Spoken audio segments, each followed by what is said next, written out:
할렐루야. 우리 옆에 있는 분들과 인사 나눕시다. 할렐루야. 반갑습니다. 오늘 주신 하나님의 말씀은 마태복음 17장 14절부터 20절 지난 수요일에 공부한 그 구절을 계속해서 보겠습니다.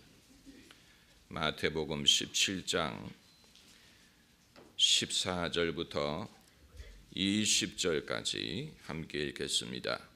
저희가 무리에게 이르매 한 사람이 예수께 와서 꿇어 엎드려 가로되 주여 내 아들을 불쌍히 여기소서. 저가 간질로 심히 고생하여 자주 불에도 넘어지며 물에도 넘어지는지라.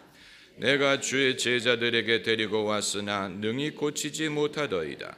예수께서 대답하여 가라사대 믿음이 없고 패역한 세대여, 내가 얼마나 너희와 함께 있으며 얼마나 너희를 참으리요. 그를 이리로 데려오라 하시다. 이에 예수께서 이때 제자들이 종용이 예수께 나와 가로되 쫓아내지 못하였나이까? 가라사대 너희 믿음이 적은 연고니라. 진실로 너희에게 이르노니 너희가 만일 믿음이 한 겨자씨만큼만 있으면 이 산을 명하여 여기서 저기로 옮기라 하여도 옮길 것이요 또 너희가 못할 것이 없으리라. 아멘.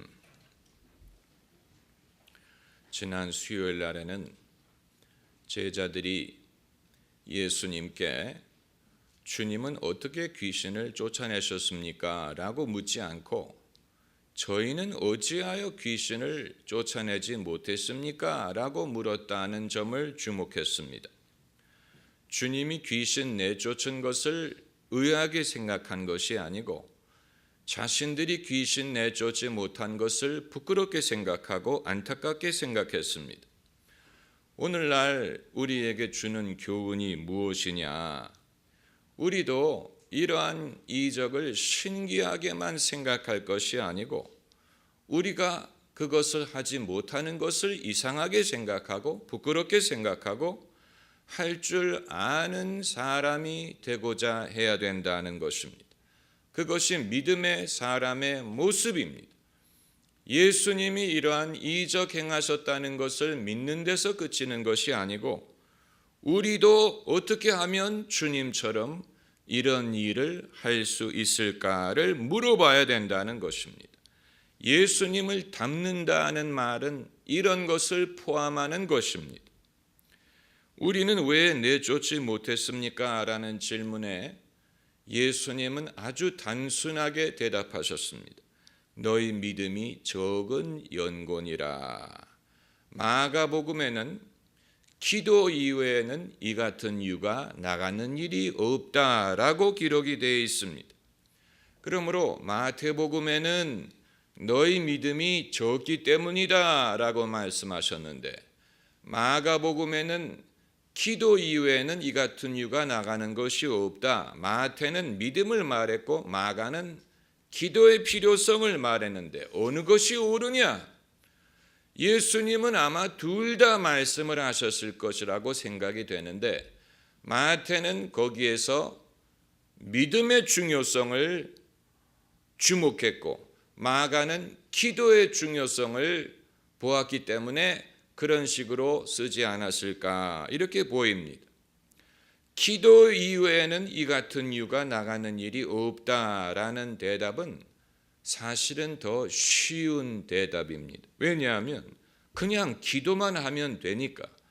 기도만 하면 귀신이 나갈 것이다. 아주 단순한 방법을 제시하셨습니다. 그러나 믿음이 필요하다는 대답은 생각보다는 복잡합니다. 왜냐하면 귀신이 나갈 만한 믿음은 무엇이고 어떻게 하면 그런 믿음을 가질 수 있느냐를 발견해야 되기 때문입니다. 사실 이런 부분을 가르치는 사람은 많지 않습니다. 믿음이 필요하다고 역설하는 사람들은 많지만 이 믿음이 무엇이고 어떻게 이런 믿음을 가질 수 있느냐를 말하는 사람은 많지 않아요. 이 믿음은 일단 의지와는 다른 것입니다. 또 열정과도 다른 것입니다. 우리가 큰 목소리를 낸다고 거기에 믿음이 있는 것이 아니에요. 믿음이 크면 목소리가 커질 수 있겠지만 목소리가 크다고 그 사람이 믿음이 있다는 증거는 아닙니다. 또 어떤 열정이나 의지와도 다른 것입니다. 우리가 마음을 합하여 귀신을 쫓아내자 이렇게 다짐한다고 그것이 믿음이 되는 것은 아닙니다. 또 어떤 심리적인 기를 발산하는 것이 아닙니다. 무슨 이 태권도에서 격파할 때 송판이나 벽돌을 격파할 때 집중해야 된다고 하지 않습니까? 힘을 모아가지고 이 집중하는 식으로 귀신 떠나라 이런 식으로 어떤 우리의 기를 집중해가지고 쫓아내는 것이 그게 믿음이 아니에요. 그럼 주님이 말씀하시는 믿음이란 무엇이냐? 믿음은 일단 두 종류가 있다는 사실을 알아야 되는데 일반적인 믿음과 은사적인 믿음이 있습니다. 일반적인 믿음은 평소에 주님의 말씀을 그대로 신뢰하는 것입니다.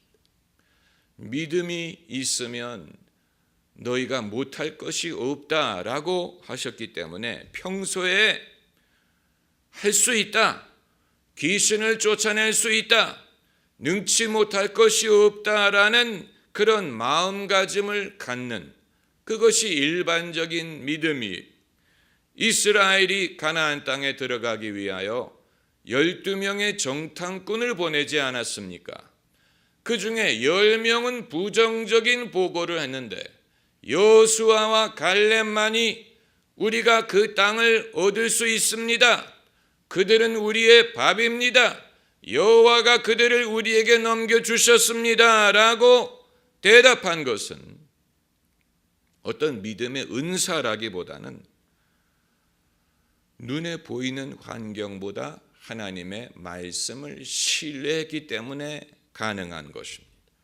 이 주님의 말씀을 평소에 그대로 순전한 마음으로 신뢰하는 것, 그것을 그대로 믿는 것, 이것이 일반적인 믿음입니다. 반대로 은사적인 믿음은 필요한 순간에 하나님이 주셔서 능력을 행하게 하시는 믿음입니다. 다윗이 골리앗과 싸우러 나가면서 오늘 하나님이 너를 내게 넘겨주어 너의 시체로 공중의 새의 먹이가 되게 하리라, 이런 식으로 큰 소리를 외치며 나갈 때 다윗이 어떤 남자의 객기를 부리면서 나간 것이 아니에요.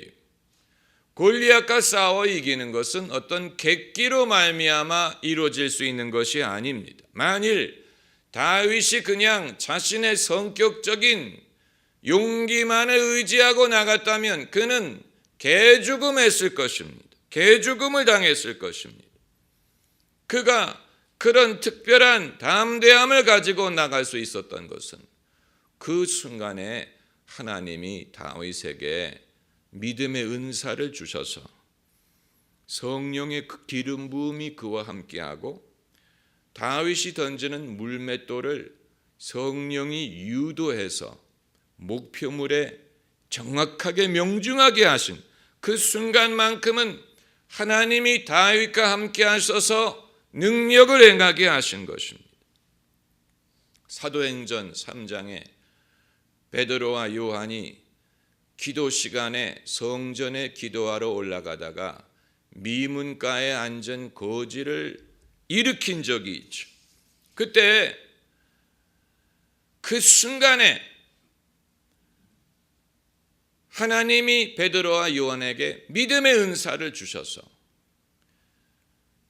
그 거지를 평소에도 본 사람이에요. 왜냐하면 매일 기도하러 올라가는데 그 거지를 매일 그 미문가에 앉혀놓는다고 했습니다. 베드로와 요한은 그 이전에도 이 거지를 여러 번 보았을 것입니다. 그러나 그 이전에는 그를 주목하지 않았는데 이날 그 거지가 무엇을 받을까 기대할 때 하나님이 베드로에게 믿음의 은사를 주셔서 상상할 수 없는 담대함이 생긴 것이죠. 그래서 은과 금은 내게 없거니와 내게 있는 것으로 너에게 주노니 나사렛 예수의 이름으로 일어서라 하고 그 사람의 손을 잡아 일으키니 일어났다 그랬어요. 여러분, 하나님이 믿음의 은사를 주시지 않는 상황에서는 그런 말을 하고자 하는 마음도 생기지 않거니와 손을 잡아 일으킨들 일어나지도 못합니다. 개망신을 당할 것입니다. 본인이 개망신을 당하는 것은 그렇다고 하더라도 그 거지에게 상처가 되었을 것입니다. 왜냐하면 뭔가 역사가 일어나리라고 기대를 하게 만들어 놓고서는 아무런 혜택을 주지 못하고 그야말로 객기를 부린 것으로 끝나버리는, 모르긴 몰라도 세상의 장애우들 중에 그런 식으로 고쳐주겠다고 그들에게 다가와 놓고서는 아무런 결과를 보장해 주지 못함으로 상처를 입은 사람들이 있을 것이라고 봅니다.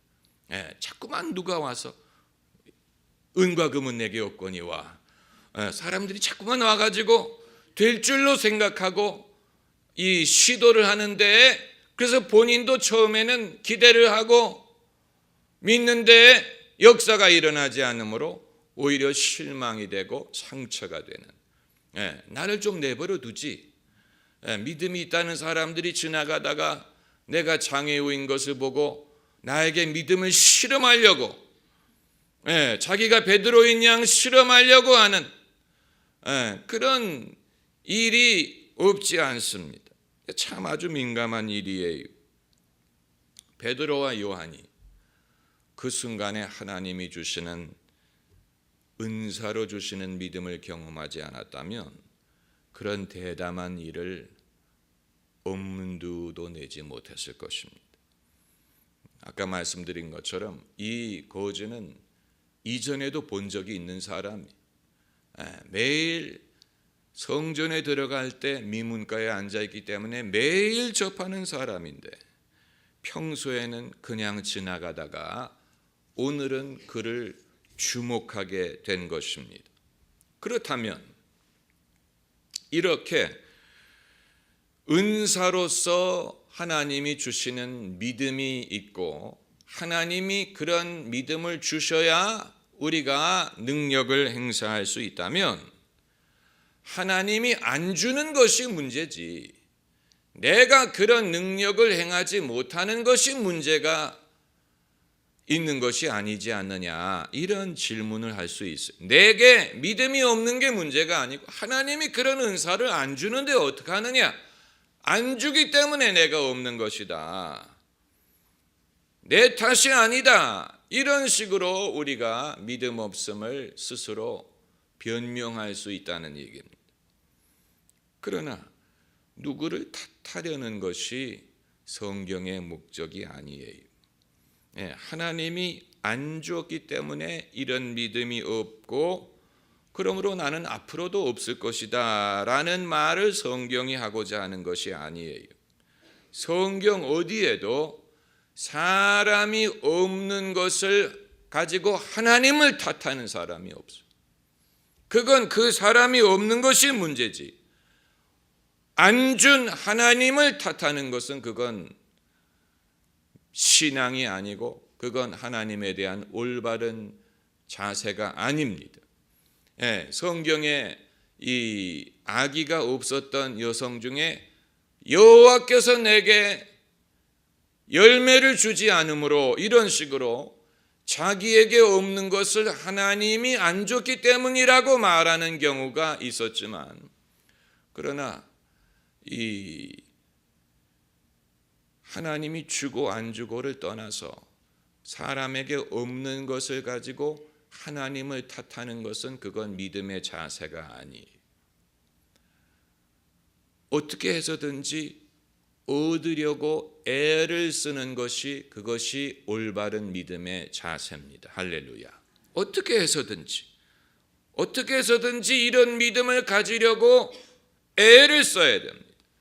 그런 의미에서 마가는 똑같은 사건을 기록하면서 기도 이후에는 이 같은 유가 나가는 일이 없느니라 라고 썼는지 몰라요. 그러니까 이런 믿음을 얻게 해달라고 기도하라는 의미로 그렇게 말했는지도 모릅니다. 그러므로 우리는 평소에 능력을 행할 수 있는 믿음을 하나님께 구해야 되고, 그리고 또 하나님의 말씀을 열심히 들어야 됩니다. 왜냐하면 믿음은 들음에서 나기 때문에. 믿음은 어디서 와요? 들음에서 납니다. 들어야 됩니다. 하나님의 말씀을 평소에 열심히 들어야 됩니다. 안 된다고 말하는 사람의 말을 듣지 말고 된다는 사람의 말을 들어야 됩니다. 전도가 안 된다, 어렵다라는 말을 듣지 말고 전도가 잘 된다, 많은 사람들이 믿더라 하는 사람의 말을 들어야 됩니다. 교회 부흥이 어렵다라고 말하는 사람 말을 듣지 말고 교회가 부흥된다라는 사람의 말을 들어야 됩니다. 나는 방언 못 받았다라고 말하는 사람 말을 듣지 말고 하니까 되더라는 사람의 말을 들어야 됩니다. 병이 안 낫더라라는 사람의 말을 듣기보다는 나았다라는 사람의 말을 귀담아 들어야 됩니다.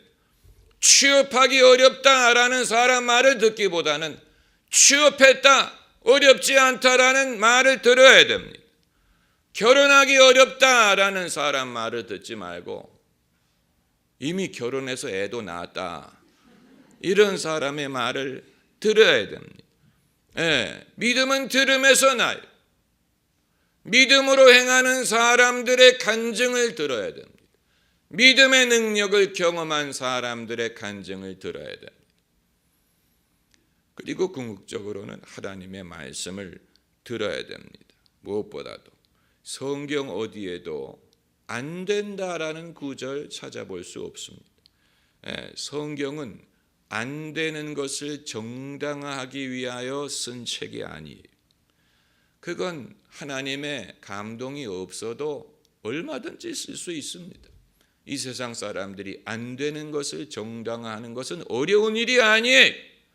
세상에 안 되는 경험하는 사람들 많고, 사람이 부족해서 안 되고, 미련해서 안 되고, 돈이 없어서 안 되고, 뭐 기회가 없어서 안 되고, 뭐 운이 없어서 안 되고, 뭐 안 되는 것을, 이 안 되는 이유를 변명하는 것은 누구든지 할 수 있습니다.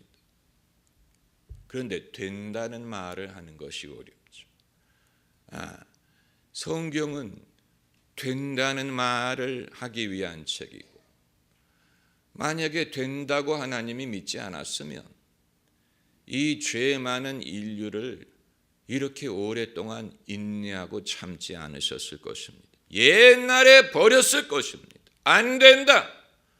사람은 변하지 않는다. 회심하지 않는다. 회개하지 않는다. 돌아오지 않는다. 버렸을 것입니다. 그런데 버리지 않았고 인내하고 예수님을 보내셨고 성령을 보내셨고 교회를 세우셨고 이 모든 일을 행하셨다는 것은 하나님 당신도 될 것을 믿고 기다리시는 것이고, 우리도 될 줄 믿고 그 믿음으로 행하는 것을 하나님이 기뻐하십니다. 우리가 그러한 마음을 가지고 살노라면 하나님이 이러한 믿음을 갖고 사용할 수 있는 기회를 주십니다. 베드로와 요한이 기도하러 가는 중에 이러한 기회를 얻었던 것처럼 우리가 하나님을 쫓고 경건함을 쫓고 믿음으로 사는 중에 하나님이 그 믿음을 사용할 수 있는 놀라운 기회를 주실 것입니다. 할렐루야. 기도하십시다.